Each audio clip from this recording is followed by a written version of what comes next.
Nepali movie यतिको राम्रो हुन्छ भनेर मैले सोचेको थिइनँ एकदमै खुसी लाग्यो हजुर यत्रो मिहिनेत गरेर हजुर पनि अगाडि गएपछि यसले उता जाउँ कि यो बाहिर बाहिर जाउँ बाहिर जाउँ त कस्तो लाग्यो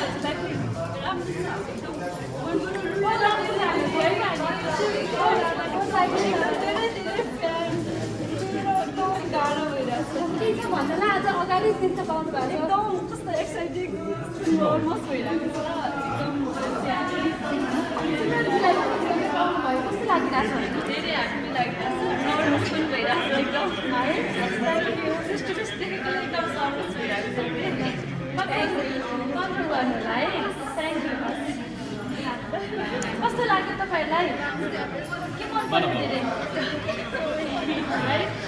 आर्टिस्टहरू हेर्नु त सँगै हुनुहुन्छ नराम्रो छ भने हेर्नु त सँगै हुनुहुन्छ कृष्ण राम कस्तो लाग्यो तपाईँ कस्तो फ्यान हो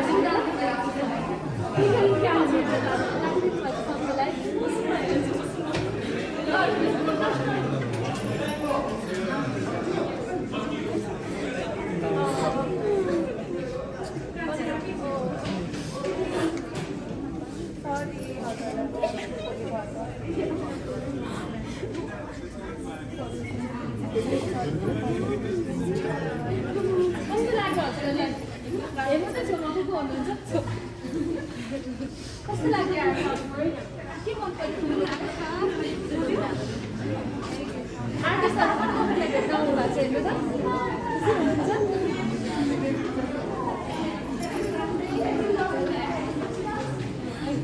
हेर्नु कलजी पनि हुनुहुन्छ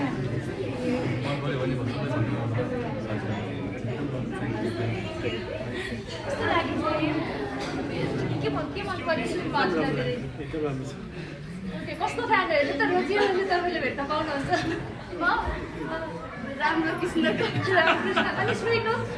उहाँको भन्नाले ज्यादा व्याकरण एकदमै मन परेको छ क्या मलाई कस्तो लाग्यो फिल्म सानो भाइ ऊ हेर्नु त को हुनुहुन्छ चिन्नु भएको छ तपाईँले हेर्नु त यता हेर्नु त चिन्नु भएको छ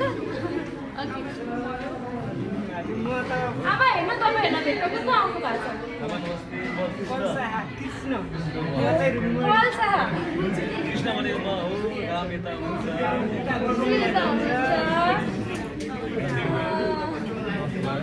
हुँदाबाट आउनुभएको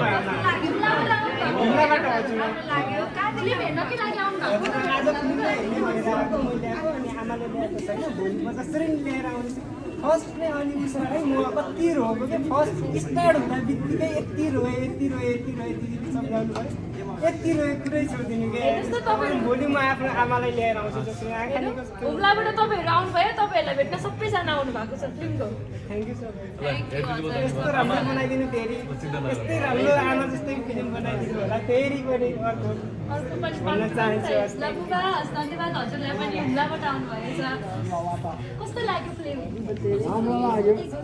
कस्तो लाग्यो केही भन्नु पर्छ आर्टिस्टलाई भन्नु है अगाडि नै हुनुहुन्छ मलाई चाहिँ मेरो मामा बाहिर हेर्छु अनि फिल्म हेर्दाखेरि चाहिँ एकदम राम्रो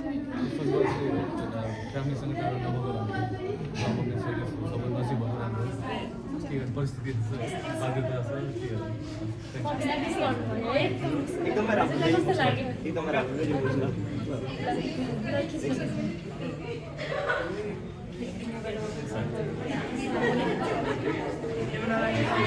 सँगै सेल्फी पनि पाइयो है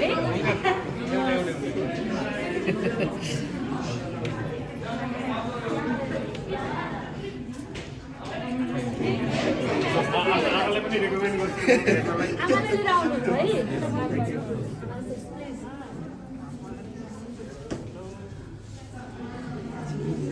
फिल्म पनि हेर्न पाउनु सेल्फी पनि खिच्न पाउनुहुन्छ मन पऱ्यो धेरै फिल्म कस्तो छ धेरै राम्रो सबैले आबाट आमा भन्दैौ न त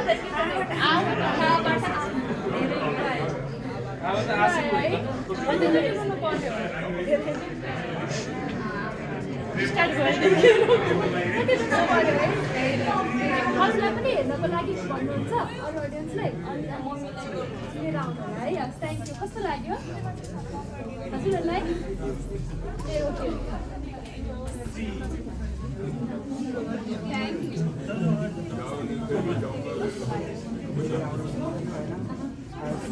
मैले धेरै मुभी नेपाली मैले जति हेरेको छु यो चाहिँ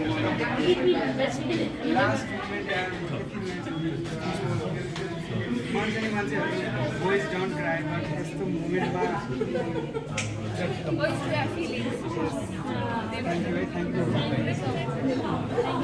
कस्तो लागिरहेछ हजुरलाई अभी हो गया इधर हो गया चलना है कस्तो छ के मन पर्छ धेरै आमाको माया के भन्नुहुन्छ आमालाई तपाईँहरूलाई कस्तो लाग्यो फिल्म आर्टिस्टहरू भेट्न आउनु भएको छ सबैजना के छ भन्न उहाँहरूलाई के भन्न मन लागेको पर्सनली हजुरलाई पनि धन्यवाद दिनुभयो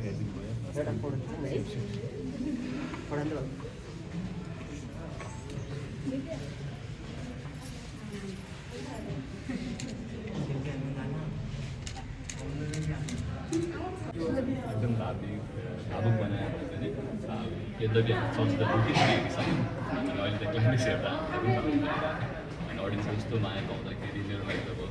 चलचित्र क्षेत्र एकदम नयाँ एकदमै भावुक बनायो चलचित्र क्षेत्रमै अब बसिरहेको नछोडौँ भन्ने फिल भइरहेको होला है हजुरलाई यो माया देख्दा कस्तो लागिरहेको अब उनीहरूले गचाउनु पनि भयो एक साथको एक्टिङ पनि गर्नु भयो मलाई निखार आउँदैछ होला सायद मलाई रुचाउनु भयो भने मैले सिमरन चाहिँ कस्तो लागिरहेको छ हजुरलाई आँखा मन पऱ्यो हिरोइनको भन्दा पनि अघि तपाईँ आइसक्नु भएको थिएन त्यति बेला पनि हजुर एकदम खुसी लागिरहेको छ सबैजनाले पोजिटिभली लिनुहुन्छ सबैजना मन छुइरहेको छ रिलेट गरिराख्नु भएको छ अनि यस्तो रुने फिल्म बनाउँदाखेरि पनि हामीले यति धेरै माया पाइरहेको छौँ होइन सो हामी सबैजनालाई पल्जीलाई मलाई उषालाई साइकेश्रीलाई दिदीलाई सबैजनालाई धेरै माया गरिदिइराख्नु छ हामी एकदमै ग्रेटफुल छौँ र हाम्रो अडियन्सहरू रुनु भएको देखेर चाहिँ अलिकति मन चाहिँ खिन्न हुँदो रहेछ तर खुसी तपाईँकै अङ्गालोमा रुनु भयो एकजना अडियन्स फकाउनु कति गाह्रो पऱ्यो खुसी लाग्दो रहेछ कि अडियन्सको देख्दा नरोइदियो भने लाग्ने रहेछ होइन आफ्नो दर्शकसँग यसरी नजिक हुन पाउनु चाहिँ मेरो लागि एकदम लकी फिल गर्छु म यसरी उहाँहरूको इमोसन आफूले फिल गर्न पाउनु र म चाहिँ एकदम खुसी छु त्यो देखेर ओके पलजी आजको सबैभन्दा ठुलो उपलब्धि नै कति बुढाबुढी बुबा आमा हुम्लाबाट आउनुभयो तपाईँहरूको फिल्म हेर्नु के भन्नुहुन्छ यसमा यो सबै माया हो होइन मैले पहिला डे वानदेखि नै भन्ने छु यो हामी हाम्रो मात्र चलचित्र होइन हामी आर्टिस्टको डाइरेक्टरको मात्र फिल्म होइन यो चाहिँ सम्पूर्ण नेपालीहरूको फिल्म बनेको छ भनेको थिएँ सो आफ्नो कथा हेर्न आउनु भएको छ उहाँहरू आफ्नो व्यथा हेर्न आउनु भएको छ त्यही नै हो त्यो खुसी छु कसैले विदेशमा भएको आफ्नो आमालाई सम्झिँदै हुनुहुन्थ्यो कतिजना रुँदैहुन्थ्यो त्यो हेर्दा चाहिँ अलिक कम रुवाउनु परेको भए हुन्थ्यो भन्ने हो कि हामीले सफलता पायौँ भन्ने होइन यस्तो हुन्छ के अरे परिस्थिति हो यो होइन बाध्यता छ नेपालको यो बाध्यता चिज जे हो यथार्थ हो नि त अनि यथार्थ चिज चाहिँ कहिलेकाहीँ धेरै रुँदा पनि रिलिफ हुन्छ कि सो उहाँलाई रिलिफ आयो होला सो जस्तो कि अस्ति पनि हामीले हेरेको थियौँ हुम्लाबाट अस्ति पनि अडियन्स आउनु भएको थियो आज पनि आउनुभयो यसरी हुम्लाबाट काठमाडौँ आइरहनु भन्दा बरु हुम्लामा एउटा हल हुनुपर्छ भन्ने आइडिया आयो सबभन्दा पहिला हुम्लावासीलाई धन्यवाद छ जति हिमालमा चाहिँ जति हिमाल एरियामा हुन्छ हिमालय रिजनमा जति हुनुहुन्छ नेपालीहरू दर्शकहरू सबैलाई मेरो नमस्कार छ त्यहाँ हल हामी खोल्न सकेका छैनौँ सायद यो चिज देखेर चाहिँ अब हुन्छ नि हल त्यहाँ सञ्चालन खोल्नुहुन्छ होला खोलेको राम्रो एकदमै अनि त्यही हो अब थ्याङ्क यू भन्छु म चाहिँ यहाँ चाहिँ लागिदिनु धन्यवाद राम कस्तो लागिरहेको छ रामसँग कतिको मेलमिलाप भइरहेको छ एकदमै मेरो घरको दाइ मेरो घरको गार्जेन जस्तो लागिरहेको छ मलाई चाहिँ सबै चिजमा फिल्ममा पनि राम दाइले नै सबै चिज सम्हालिदिनु भएको छ टाढा हुँदैन र मेरो अब रियल लाइफमा पनि उहाँदेखि धेरै कुरा सिक्दैछु र मलाई यसरी एकदम आशा छ कि अरू मेरो फर्दर मेरो लाइफमा पनि उहाँहरूले मलाई धेरै हेल्प गर्नुहुन्छ ओके राम जस्तो के छ उहाँमा शालिन पनि त हामीले पनि देख्छौँ राममा हुनुपर्ने गुण सबै छ सबै छ उहाँमा चाहिँ कृष्णमा हुनुपर्ने गुण कति छ कति छैन कृष्णमा हुनुपर्ने गुण छैन लीलाहरू बेला बेलामा लीलाहरू भइरहेको छ कृष्ण लीलाहरू रचिराख्नुहुन्छ अब मैले सोचेकै थिइनँ हामी त्यो पोखराको एरियामा पनि नाच्ने केही पनि सोचेकै थिएन एउटा महिना नथिङ नल थियो त्यो गाडीमा मलाई बोलाउनु भयो अनि हामी चाहिँ आबाट आमामा गर्दैछौँ सो स्टेप यो हो भन्नुभयो यस्तो यस्तो गर्ने भन्नुभयो अब सो अन अनि त्यस पछाडि गएँ त्यो त गर्नु पऱ्यो एटलिस्ट होइन अनि त्यो चाहिँ गरिसके पछाडि त्यहाँ क्राउडबाट चाहिँ स्याउली बजारमा स्याउली गरौँ अनि इन्स्ट्यान्टली टोल्ड मी साइक्रेसी लेट्स गो एन्ड जम्प अब मलाई जम्प गर्नु भनेर स्टेज यत्रो छ लडिन्छ उहाँको त्यो ग्राभिटीले गर्दा मलाई यति तान्यो कि मैले उहाँको स्टेप त्यत्तिखेर हेरेर गर्न सकेँ उहाँले मलाई त्यो सिकाउनु भयो त्यो लीला छ क्या कृष्ण लीला अब उहाँलाई पछ्याउने उहाँलाई माया गर्ने त देखिहाल्यो हामीले त्यस कारणले मेरो व्यक्तित्व फरक छ उहाँको फरक छ उहाँले जोड्नु भयो मैले सिकाएको छु सिक्छु रङ्गमञ्चको कुरा कसरी के गर्ने भनेर मलाई सिकाउनु छ मेरो लागि उहाँ चाहिँ एकदम त्यो मान्नेमा चाहिँ अभिभावक सो उहाँ त कति स्पेसल छन् अब श्री बिना कृष्ण पनि अधुरो र श्री बिना राम पनि अधुरो कति धेरै स्पेसल हुनुहुन्छ धेरै माया चाहिँ रामले कि कृष्णले गर्नुहुन्छ दुवैजनाले माया गर्नुहुन्छ नि आफ्नै कृष्णले त झन् मलाई पुरा खोजिराख्नुहुन्छ श्री श्री भन्नुहुन्छ मैले कृष्णलाई जसरी माया गरिरहेको हुन्छु हामी एकदम क्लोज भयौँ होइन सो पल्जीसँग पनि त्यत्तिकै र हाम्रो रामसँग पनि त्यत्तिकै उहाँसँग इन्टरभ्यूको क्रममा हामी चाहिँ इन्टरभ्यूको क्रममा अलिक धेरै नजिक भयौँ होइन हामी दुई चार पल्जी भन्दा पनि उहाँसँग धेरै इन्टरभ्यू भयो मेरो चाहिँ सो हामी चाहिँ त्यसरी सबैजनासँग हामी एकदमै क्लोज भयौँ thank you so much thank you so much thank you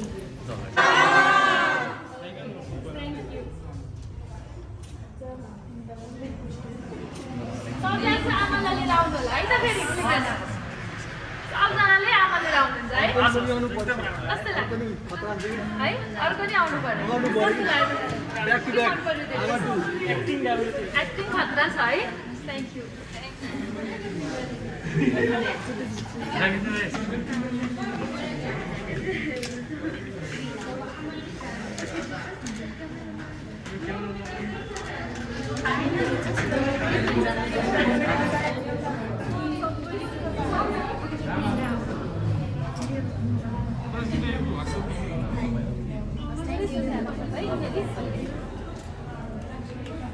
Shri Ram र कृष्ण हुनुहुन्छ आज हामी चलचित्रको 4औं दिनमा छौँ कस्तो फिडब्याक पाइरहनु भएको छ यता साइक्रेस सर्टबाट छ मेरो लागि मैले अस्ति पनि भने यो 9औं हो अनुभव जति जति दिन पुरानो हुँदै गयो त्यो त्यति मजा आइरहेछ त्यो दुःख गरेको बिर्सिरहेको छ प्रतिफल खाने बेला छ अनि त्यो गोडमेल गरेको पानी हालेको बिरुवा कुरेको त्यो चाहिँ अब बिर्सिएँ अब चाहिँ त्यो फल खाने बेला भएर एकदमै मिठासपूर्ण अनुभव छ भावुक पनि बनायो हामीलाई हामी आफै पनि हामीले मुभीहरूको 4 चोटि भयो होला क्लाइमेक्स हेर्दा आज पनि भावुक भयो भने पछाडि शब्दमा बयान गर्न सकिन्छ त्यस्तो रमाइलो आनन्द खुसी मिलिरहेको एकदम खुसी लागिरहेको छ यति धेरै माया पाइरहेको छौँ अनि अल भिजिट जाँदाखेरि अँगालो मारेर रोइराख्नु भएको छ अडियन्सहरू त्यो सब देख्दाखेरि चाहिँ एकदमै खुसी लाग्छ र हामीले चाहिँ स्टोरीमा बोल्न खोजेको सायद चाहिँ हाम्रो अडियन्सहरूले चाहिँ कनेक्ट गर्नुभयो भन्ने लागिरहेको छ एकदमै खुसी लागिरहेको छ कस्तो छ फिलिङ्स आज तपाईँको एकदम थ्याङ्कफुल छ हामी चाहिँ सबै दर्शकहरूलाई चाहिँ धन्यवाद हामी जति भने पनि कमी हुन्छ होइन त्यसको लागि चाहिँ एकदमै हामी खुसी छौँ सबै हामी छौँ सम्पूर्ण टिम हामी मात्र होइन मेरो टेक्निसियन टिम पनि खुसी छौँ मेरो क्यामेराम्यान नवराज सुकृतिले पनि बिहान म्यासेज गर्नुभएको मलाई मेरो तर्फबाट धन्यवाद भनिदिनु भन्नुभएको थियो सो नवराज सुकृतिको टिम सम्पूर्ण टिमबाट पनि धन्यवाद छ तपाईँहरूलाई मेकअप आर्टिस्ट र हेयर स्टाइलिस्टबाट पनि धन्यवाद छ सबैलाई भन्न चाहन्छु स्कुल गएदेखि सबैलाई हजुर अस्ति हामी अस्नारायण भिजिट गर्न पाएको थियौँ होइन पल्सा हाई हाई भन्ने हामीलाई कति खुसी लाग्दो रहेछ त्यो भन्दाखेरि चाहिँ त्यो सफलता सफल भइयो जस्तो लाग्छ कामलाई त्यो आफ्नो क्यारेक्टरलाई चाहिँ हाम्रो उहाँले जस्तै हामीले त्यो बिरुवा उमारेर हामीले चाहिँ रुख ठुलो बनायो र फलको आस्था गरेन हामी तर त्यो फल राम्रो पाक्दाखेरि राम्रो फल लाग्दाखेरि चाहिँ खुसी लाग्छ